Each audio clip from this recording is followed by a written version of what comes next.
Bismillahirrahmanirrahim. Assalamualaikum warahmatullahi wabarakatuh. Alhamdulillah rabbil alamin. Assalatu wassalamu ala asyrafil anbiya'i wal mursalin sayyidina wa maulana Muhammadin wa ala alihi wa sahbihi ajma'in. Amma ba'd.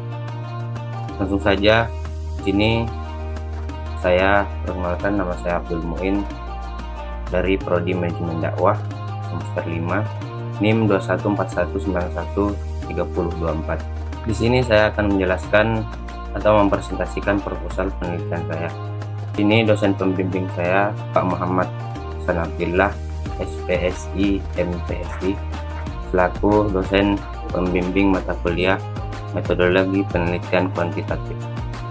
Di sini saya mengangkat judul penelitian yaitu akibat penundaan pembagian warisan terhadap kerukunan anggota keluarga menurut hukum Islam, studi kasus di Kecamatan Sukajadi, Kota Bandung. Jadi mengapa alasan saya mengangkat judul ini, yaitu karena di lingkungan masyarakat sekitar banyak penundaan pembagian waris. Alasannya banyak hal kendala. Padahal dalam Islam, dalam surah An-Nisa ayat 11 sudah jelas bahwa warisan atau harta peninggalan yang sudah ditentukan bagian-bagiannya wajib dibagikan setelah tidak ada perkara hutang piutang. Jadi lanjut ke latar belakang. Di sini saya akan menjelaskan latar belakang dan sekaligus permasalahan dari judul yang saya angkat. Syariat Islam telah meletakkan sistem pewarisan dalam aturan yang baik, bijak, dan adil. Al-Quran telah menjelaskan hukum-hukum waris dan ketentuan-ketentuan bagi setiap ahli waris dengan penjelasan yang lengkap dan sempurna, tanpa meninggalkan bagian seseorang atau membatasi benda yang akan diwariskan. Al-Quran merupakan landasan bagi hukum waris, dan ketentuan pembagiannya dilengkapi dengan sunnah dan ijma'. Tidak ada hukum-hukum yang dijelaskan dalam Al-Quran secara terperinci seperti hukum-hukum waris. Dalam hal ini, pembagian harta waris tidak mengandung unsur kewenang-wenangan terhadap para ahli waris, sebagaimana yang sudah dijelaskan dalam surah An-Nisa ayat 11. Seringkali kita jumpai di lingkungan masyarakat terjadi yang namanya penundaan pembagian harta warisan dengan berbagai macam alasan atau kendala gitu. Padahal dalam hukum Islam di surah An-Nisa ayat 11 sudah jelas bahwa warisan atau harta peninggalan yang sudah ditentukan bagian-bagiannya wajib dibagikan setelah tidak ada perkara hutang piutang. Nah, ini mengapa saya mengambil judul ini. Namun dalam realitanya di lapangan saya menemukan alasan penundaan pelaksanaan pembagian harta warisan bukanlah demikian. Mereka menunda dengan alasan yang kurang bisa diterima sesuai dengan aturan syariat Islam yang mana asas kewarisan adalah ijbari, dan membagi warisan merupakan perintah untuk kebaikan kelangsungan hidup ahli waris, dan harta warisan harus segera dibagikan. Jika tidak, ada lagi alasan yang membuat pembagian warisan tersebut harus tertunda. Kasus yang saya temukan dari proposal yang saya angkat ini, dari judul yang saya angkat, yaitu keterlambatan pembagian waris setelah pewaris meninggal 7 tahun 5 bulan yang lalu, di mana pewaris meninggal dengan meninggalkan beberapa rumah, kebun sawit, dan tanah yang berpuluhan hektar. Ahli warisnya terdiri dari seorang istri, 7 orang anak, 4 anak laki-laki, dan 3 anak perempuan. Warisan tidak dibagikan secara langsung kepada ahli waris atas dasar salah satu orang tuanya, yaitu istri kedua ayahnya, masih hidup, dengan berbagai alasan yang semakin membuat keluarga ini berselisih antara para ahli waris, padahal di antara semua ahli waris itu sudah dewasa. dan mentas. Bahkan para ahli waris telah memiliki keluarga masing-masing dan membutuhkan harta yang jelas untuk kelangsungan hidupnya. Namun, ia tidak bisa menggunakan harta yang ditinggalkan dengan leluasa karena perselisihan yang semakin berlarut-larut. Bahkan salah satu ahli waris telah menjual sebidang tanah secara diam-diam tanpa pengetahuan ahli waris lainnya karena terlilit hutang. Jadi di sini permasalahannya yaitu di mana keterlambatan dalam pembagian warisan sehingga dampaknya tidak harmonis dalam rumah tangga. Jadi oleh karena itu dengan alasan ini sehingga saya tertarik untuk mengangkat penelitian dengan judul Akibat Penundaan Pembagian Warisan Terhadap Kerukunan Anggota Keluarga Menurut Hukum Islam, Studi Kasus di Kecamatan Sukajadi, Kota Bangun. Lanjut ke rumusan masalah. Rumusan masalah sini saya punya dua rumusan masalah, yaitu yang pertama, bagaimana dampak penundaan pembagian harta warisan terhadap kerukunan anggota keluarga yang terjadi pada salah satu keluarga yang berdomisili di Kecamatan Sukajadi, Kota Bangun. Rumusan masalah yang kedua, bagaimana cara penyelesaian kasus sengketa warisan yang telah tertunda pembagiannya menurut Islam. Lanjut ke tujuan penelitian. Tujuan penelitian sini ada dua, yaitu untuk mengetahui dampak penundaan pembagian harta warisan terhadap kerukunan anggota keluarga yang terjadi pada salah satu keluarga yang berdomisili di Kecamatan Sukajadi, Kota Bandung.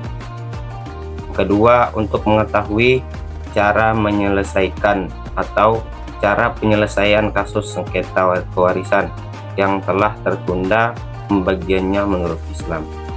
Lanjut ke manfaat penelitian. Ini ada dua manfaat penelitian. Yang pertama, diharapkan agar dapat menjadi sumbangsi dari bagi para pihak yang terkait dalam dampak penundaan pembagian warisan dan bisa memberikan masukan bagi pihak yang melakukan tindak penundaan pembagian warisan yang kurang mengetahui dampak terhadap kerukunan keluarga. Manfaat yang kedua, memberikan wawasan terkait dampak penundaan pembagian harta warisan terhadap kerukunan anggota keluarga serta menambahkan wawasan serta hasanah ilmu pengetahuan utamanya dalam permasalahan waris atau bisa disebut faraid. Di sini ada kerangka pemikiran, yaitu arti dari waris. Waris adalah isim fa'il dari kata warista, yaristu, irsad, bahwa warisun, yang bermakna orang yang menerima waris. Kata-kata itu berasal dari kata warista, yang bermakna perpindahan harta milik atau harta pusaka. Sehingga secara istilah ilmu waris adalah ilmu yang mempelajari tentang proses perpindahan harta pusaka pada ahli warisnya. Sedangkan sumber utama hukum waris terjadi dari Al-Quran dan Sunnah Nabi. Hukum waris dalam ajaran Islam disebut juga dengan istilah faraid. Faraid adalah bentuk jamak dari farodi, faridoh, yang berasal dari kata fardu, dari kata fardu yang berarti ketetapan pemberian atau sedekah. Kedua, dasar hukum dalam penelitian ini ada dua, yaitu Al-Quran dan hadis. Terdapat dalam surah An-Nisa ayat 7 menjelaskan bahwa hak waris tidak terkhusus untuk para lelaki, namun sama-sama menjadi hak bagi laki-laki maupun perempuan. Kemudian di hadisnya, hadis Nabi yang diriwayatkan dari hadis Ibnu Abbas menurut riwayat Al-Bukhari dan Muslim nomor hadis 6732, yang artinya berikanlah faraid atau bagian yang telah ditentukan dalam Al-Quran kepada yang berhak dan sisanya berikanlah kepada keluarga laki-laki yang terdekat. Ketiga, ada rukun dan syarat. rukun dan syarat waris. Waris mewarisi berfungsi sebagai penggantian kedudukan dalam memiliki harta benda antara orang yang telah meninggal dunia dengan orang yang masih hidup yang ditinggalkannya, atau bisa disebut ahli waris. Oleh karena itu, waris mewarisi memiliki rukun, yaitu pertama, mewaris, artinya orang yang diwarisi harta peninggalannya. Kedua, al-waris atau ahli waris. Ahli waris adalah orang yang dinyatakan mempunyai hubungan kekerabatan, baik karena hubungan darah, hubungan sebab perkawinan, atau karena memerdekakan hamba sahaya. Yang ketiga, al-maurus, juga bisa disebut tirkah. Tirkah di sini yaitu suatu yang ditinggalkan oleh seseorang yang meninggal dunia. Dan yang keempat, adapun syarat ahli waris berhak mendapatkan warisan menurut hukum Islam, yaitu pertama, pewaris dinyatakan meninggal dunia secara hukum. Kemudian para ahli waris masih hidup ketika akan diwarisi.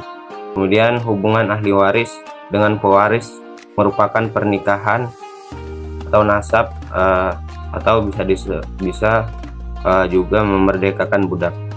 Sebelum harta peninggalan dibagikan kepada ahli waris, terlebih dahulu harus yang kelima, yaitu pandangan hukum Islam terhadap penundaan pembagian warisan. Dalam Al-Quran telah dijelaskan jenis-jenis harta yang diharamkan untuk diambil dan jenis-jenis harta yang boleh diambil dengan secara baik. Dalam Al-Quran dan hadis telah diatur bagaimana membagi harta warisan dengan seadil-adilnya agar harta tersebut menjadi halal dan bermanfaat. Bagi setiap pribadi muslim adalah merupakan kewajiban baginya untuk melaksanakan peraturan-peraturan hukum Islam yang ditunjuk oleh nas-nas yang syar'i.